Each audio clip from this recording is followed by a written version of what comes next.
শারীরিক প্রতিবন্ধী এক দরিদ্র পিতার স্ত্রী সন্তানদের নিয়ে স্বাভাবিকভাবে সমাজে বেঁচে থাকার আকুতি। নাম মোহাম্মদ নুরুল ইসলাম, পেশায় একজন দর্জি। পিতা মৃত মোহাম্মদ শামসুদ্দিন।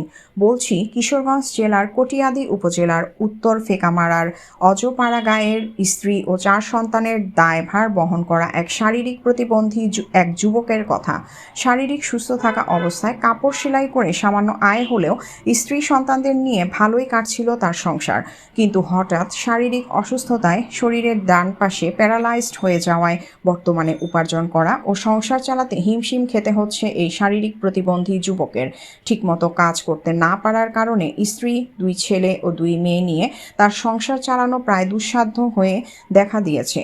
এত দৈন্য দশার মধ্যেও 2 ছেলেকে মাদ্রাসায় পড়াচ্ছেন। তার 2 চোখ ভরা স্বপ্ন সন্তানরা লেখাপড়া একদিন প্রতিষ্ঠিত হয়ে সংসারের দুঃখ দূর করবে। কিন্তু বর্তমানে চাল আনতে পান্তা ফুরোয় এমন অবস্থায় দিশাহারা এই যুবক। এরপরও তার সাধ্য অনুযায়ী টুকটাক সেলাইয়ের কাজ করে সামান্য যে টাকা উপার্জন করছে তা দিয়ে কোনো রকমে দিন পার করছেন। বর্তমানে স্ত্রী সন্তানদের চাহিদা পূরণ ও লেখাপড়ার খরচ চালানোও তার কাছে দুঃস্বপ্নের মতো মনে হচ্ছে। বর্তমানে স্ত্রী সন্তান নিয়ে যে ঘরটিতে থাকেন সেটিও প্রায় জরাজীর্ণ।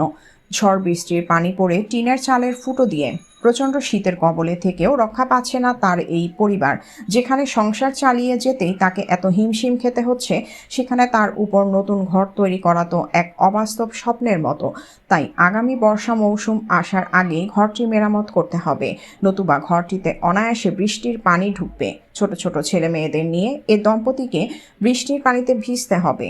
ঝড় তুফানে ভেঙেও যেতে পারে জরাজীর্ণ ঘরটি। এ অবস্থায় ঘরটি মেরামতের জন্য তিনি সমাজের বিত্তবান ব্যক্তি ও প্রবাসীদের কাছে সহযোগিতা চেয়েছেন। আল আমিন বলেন, আপনারা সমাজের বিত্তবান যারা আছেন তারা যদি আমাকে একটু সহযোগিতার হাত বাড়িয়ে দিতেন, তাহলে আমি আমার এই সংসারটি সুন্দরভাবে সাজাতে সক্ষম হতাম এবং আপনাদের প্রতি আজীবন কৃতজ্ঞ থাকব। কিশোরগঞ্জের কটিয়াদী থেকে ASM হামিদ হাসান।